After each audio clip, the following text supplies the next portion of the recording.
My wife Cheryl and I have been together for 10 years, and we finally got married 2 years ago. Just under a month ago, we bought our first house together. Unfortunately, the start of our life there has been far from peaceful.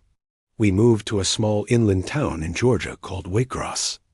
I will leave it at that to avoid giving away anything else that could cause problems. Our house sits on a quiet street, and the property is fairly large. Behind the backyard, there is a stretch of woods that is not huge, but still thick enough to block the view of anything deeper inside. One of the main reasons we loved the place was because of the yard. We want to adopt a dog and eventually raise kids here, so having plenty of space for them to run around was important to us. Cheryl and I both work similar schedules. I usually get home from work around 5 in the evening, and Cheryl normally arrives about an hour later. The first 2 nights in the house were completely normal. It was the weekend, so we spent most of the time unpacking boxes and organizing the rooms. The strange stuff did not begin until Monday night. We had already gotten into bed and turned off the lights. It had probably only been about 20 minutes when suddenly we heard loud music coming from outside in the backyard. Our nearest neighbors are far enough away that we would never mistake music from their homes as coming from our yard. This was definitely somewhere behind our house. The music itself sounded incredibly old. It had a scratchy, static-filled quality, like something playing from an antique record. The windows were closed, but Cheryl and I immediately looked at each other with confused expressions. I leaned over and opened the window beside the bed, and the sound became much clearer. Some vintage song was blasting outside. It sounded like it came from the 1940s or something. Later, I searched the lyrics online and learned that the song was called "Who's Afraid of the Big Bad Wolf" by Henry Hall. Song itself is meant to be cheerful, but when you hear it echoing through the darkness behind your house late at night, it suddenly feels very unsettling. At that moment, though, we had no idea what it was. We were still learning the layout of the house, but I figured there had to be a switch somewhere that controlled the backyard lights. I ran downstairs to the back door and flipped the switches on the wall beside it. One of them turned on the lights outside. When the yard lit up, I did not see anyone standing there. I opened the back door and stepped outside. The music sounded much louder once I was in the yard. After standing there for a few seconds, I realized the sound was not actually coming from the yard itself. It was coming from somewhere inside the woods. The song eventually finished playing while I was standing there staring into the trees. When it ended, everything went completely quiet again. My first thought was that someone nearby must have been playing some kind of prank on the new people who just moved in. I went back upstairs and told Cheryl that it was probably just some teenagers trying to scare us. Even while I said it out loud, I realized how ridiculous it sounded. Why would anyone bother doing something like that? The following night, it happened again. Just a few minutes after we turned the lights off in our bedroom, music started blasting from outside once more. This time, it was even louder than the night before. The song playing was "Tiptoe Through the Tulips." Cheryl and I looked at each other again, but this time the confusion was replaced with real concern. We had hoped the previous night was just a one-time situation, but clearly it was not. I walked over to the window and looked outside. This time, I noticed something sitting out on the grass in the yard. It was not a person, but there was definitely an object there. I told Cheryl I was going to go check it out. She immediately said we should call the police instead. I told her we would, but I wanted to see what it was first. In my head, I had convinced myself that whoever was doing this needed to understand they could not intimidate us in our own home. I walked outside toward the object in the grass. As I got closer, I realized it was smaller than I originally thought. The creepy song was clearly coming from it. It was an old radio. I turned it off and held it up while looking back toward the bedroom window where Cheryl was watching from inside. I shouted that someone must have left it there to scare us with the music. Her reaction caught me completely off guard. She suddenly started screaming my name over and over, telling me to run back inside the house. She kept yelling, "Run." I shouted back, asking why. Her voice came back shaking as she screamed that there were people standing behind me. The moment she said that, my heart felt like it stopped. I slowly turned around and looked toward the woods. 3 figures were standing there among the trees. They were spaced several feet apart from each other, and they were clearly facing in my direction. They were not running toward me. They were just standing there watching. I yelled something like, "Oh my God," and immediately ran back toward the house. I slammed the door behind me as soon as I got inside. Cheryl was already upstairs crying hysterically. I grabbed my phone and called the police right away. Thankfully, they arrived pretty quickly. During the wait, we were both terrified that someone might knock on the door or start banging on the windows. When the officers showed up, we explained everything as clearly as we could. I showed them the radio that had been left in our yard. I asked if they could take it with them and check it for fingerprints. I made sure to tell them I had only touched the handle on the top. They agreed to take the radio with them. The officers also walked over toward the edge of the woods and shined their flashlights around for a few minutes. I think it was mostly done to scare off whoever might still be hiding out there. Once the police left, though, the sense of safety disappeared again. Cheryl and I felt extremely vulnerable sitting there in our house. Thankfully, the people in the woods never came back that night. This all happened only a few weeks ago, though. If those people ever return again, I will definitely try to record it on video. Moving out of my parents' house after living there for 28 years and buying my first place was a huge adjustment. I officially moved in during July of 2022, so the change was still very new to me at the time. My new house is only about a 30-minute drive from my parents' home, so it is not like I moved across the country or anything. Still, living alone for the first time felt strange. One thing I expected to enjoy was finally having peace and quiet at night. At my parents' house, my dad would constantly wake me up. He is a chronic insomniac and spends half the night walking up and down the stairs to get water or go to the bathroom. Unfortunately, I seem to have inherited his bad sleeping habits. I am an extremely light sleeper, so even small noises tend to wake me up. The layout of my house is pretty simple. There is a small unfinished basement that holds the laundry area and the boiler room. The first floor has the living room, kitchen, dining room, and a bathroom. Upstairs there are 3 bedrooms and another bathroom. I turned one of the bedrooms into a home office and another into a small workout room. During the first few days after I moved in, my dad came over to help me carry in furniture and get everything set up. We managed to finish most of the heavy work pretty quickly. After that, it was just small decorating projects and organizing things around the house. About a week after moving in, the house was finally starting to feel like home.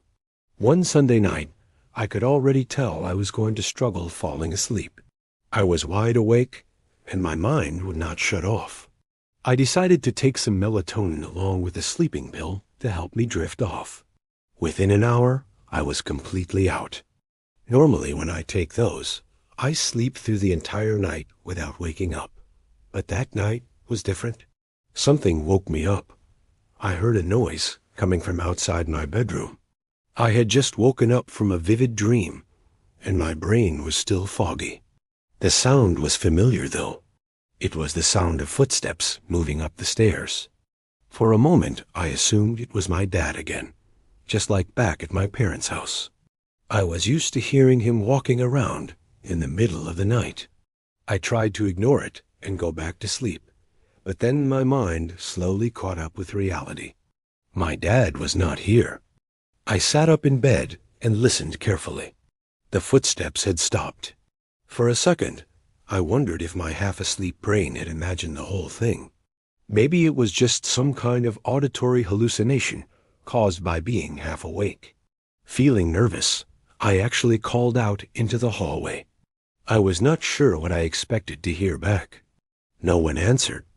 I stepped out of my bedroom and turned on the hallway light. As I moved forward, I switched on the lights in each room one past. When I reached the top of the stairs, I looked down. At the bottom of the staircase stood a tall man wearing a mask. He was staring straight up at me. For a moment, it did not even feel real. My brain struggled to process that there was actually a stranger inside my house. I did not see a weapon on him, but I was not about to take any chances. My voice shook as I yelled at him to get the hell out of my house.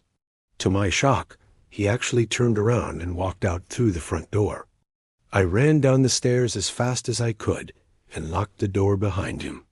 As I grabbed my phone to call my dad, I suddenly heard the back door slam shut. There had been a second person inside the house the entire time, and I never even saw them. At that point, I was completely panicking. My dad answered right away, which was not surprising since he is usually awake anyway. When I explained what happened, he immediately asked why I was calling him instead of the police. He told me to hang up and call them right away. So I did. The operator asked me a long list of questions while officers were on their way to my house. When the police arrived, they interviewed me about everything that had happened. They wanted a description of the intruder, what might have been stolen, which direction they ran, and whether I saw any vehicle nearby. Unfortunately, I had no useful answers for most of those questions. I had not thought to watch where they went after leaving the house.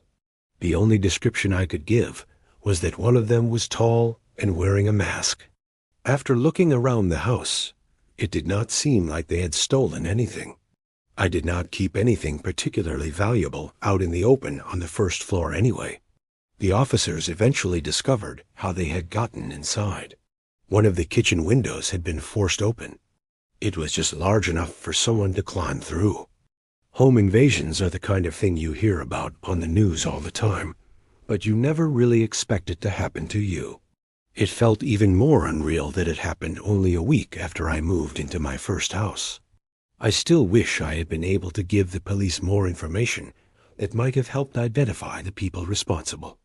Ever since that night, I keep a knife next to my bed when I sleep. When I first bought the house I live in now, my neighbors came over almost immediately to introduce themselves. The people on both sides of me were incredibly friendly, which made the move feel a lot more welcoming. My place sits right on a canal. I specifically wanted a waterfront property because I own a boat, so being able to dock it right behind my house was perfect. Of course, living on a canal comes with one drawback. Privacy in the backyard is almost non-existent because the houses across the water can see straight into your yard. From the very beginning, even when I first came to tour the property, I noticed the house directly across the canal. I did not like the look of it. It seemed neglected and poorly maintained, and honestly, it was a bit of an eyesore when I sat outside in my yard. For the first couple of weeks after moving in, I got into the habit of glancing at that house every night before closing my blinds. Every single time I looked, the place was completely dark. Not a single light on anywhere. I started wondering if maybe it was a vacation home or some second property that the owner rarely used. But then one evening something changed. Earlier that day, my brother had helped me launch my boat into the water and bring it around to the dock behind my house. Later that night, just before I shut the blinds in my bedroom, I looked across the canal again. This time, there was a light on inside the house.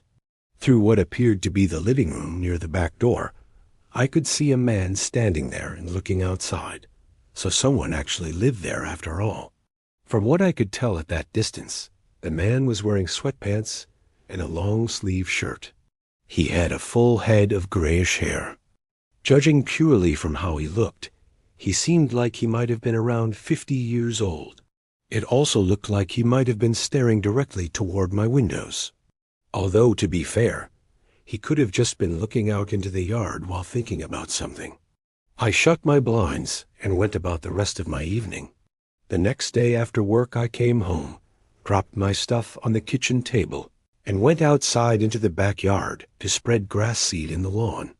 While I was out there, I glanced across the canal again. The man was standing at the back door again. This time there was no doubt he was watching me. It was obvious. Our eyes met, and we held eye contact for a few seconds before I finally looked away. I felt awkward.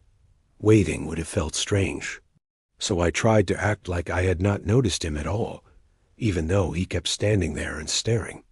It almost felt like I was doing something wrong just by being in my own backyard. One afternoon, I invited a few friends over so we could take the boat out. When we left the dock, and later when we came back, I did not see the man standing there. I had only noticed him twice at that point, but it already made me uneasy. Anytime I stepped outside, I found myself automatically glancing toward his back door. A few nights later, I checked out the window from my bedroom again. He was there again. I started wondering how long he would just stand there like that. The whole situation felt incredibly strange.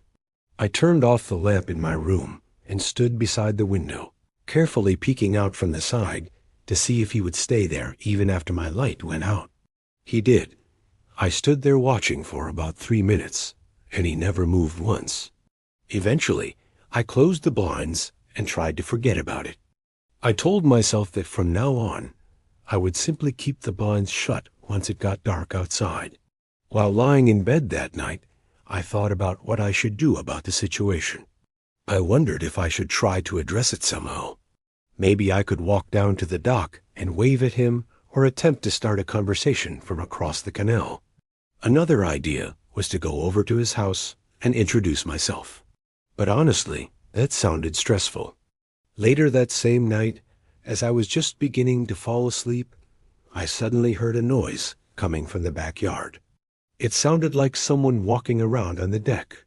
My heart immediately started pounding. I went to the bedroom window and tried to look down into the yard, but from the upstairs angle, I could not see anything. If I wanted a clear view, I would have to go downstairs. Before I could even decide what to do, a loud crashing sound exploded from below me. It was unmistakable, the sound of glass shattering. I ran downstairs as fast as I could, grabbed a kitchen knife, and picked up my phone so I could call 911. When I looked toward the back of the house, I immediately saw what had happened. The backyard window had been smashed. Broken glass covered the floor, and a single brick was lying on the wooden boards inside the kitchen. Someone had clearly thrown it through the window. For a moment, I was terrified that I might see someone hiding somewhere inside the house. Thankfully, there was no one there. I called 911 and told them I needed officers at my house immediately. Before the police arrived, I cautiously leaned toward the broken window and looked outside into the yard. I turned on the light above the back deck. Whoever had done it was already gone. At least they had not tried to come inside. When the officers arrived, I showed them the broken window and the brick on the floor. I also told them about the man I had been seeing across the canal, watching me since I moved in. I told them I was certain it had to be him. They asked if I had any reason to believe he had a problem with me. I told them absolutely not, because I had never even spoken to him before. I asked them if they could go over there and arrest him. They said they would drive over and knock on the door. Another patrol car arrived at my house while the first 2 officers went to check the place across the canal. About 20 minutes later, they came back. What they told me made the whole situation even stranger. According to them, nobody lived in that house. Apparently, a nearby neighbor had spoken to the officers and explained that the home had been foreclosed on months earlier, and the previous tenant had already been evicted. I do not know much about how foreclosures work, so I asked if maybe someone from the bank was staying there or checking on the property. The officers said they really had no idea. Their main advice was to install security cameras around my house in case anything else happened. They also left one of their patrol cars parked outside for the night, probably to make me feel a little safer since my window was now broken. The following morning I woke up early and decided to walk over to that house. I tried the front door first, but it was locked. Then I walked around to the back door. It was unlocked. I slowly opened it and stepped 2 steps inside the dark and empty house. The inside felt cold and eerie. Then I heard a noise from upstairs. That was enough for me. I turned around immediately and hurried back to my own house.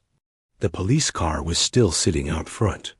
Later that day, I had the broken window repaired, and not long after that, I installed doorbell cameras at both the front and back of my house. Since then, I have never seen that man in the house again. To this day, I still have no idea who he was, whether he was living there secretly, whether he threw the brick through my window, or what his reason might have been. Thankfully, since that night, everything has been completely quiet, and I am hoping it stays that way.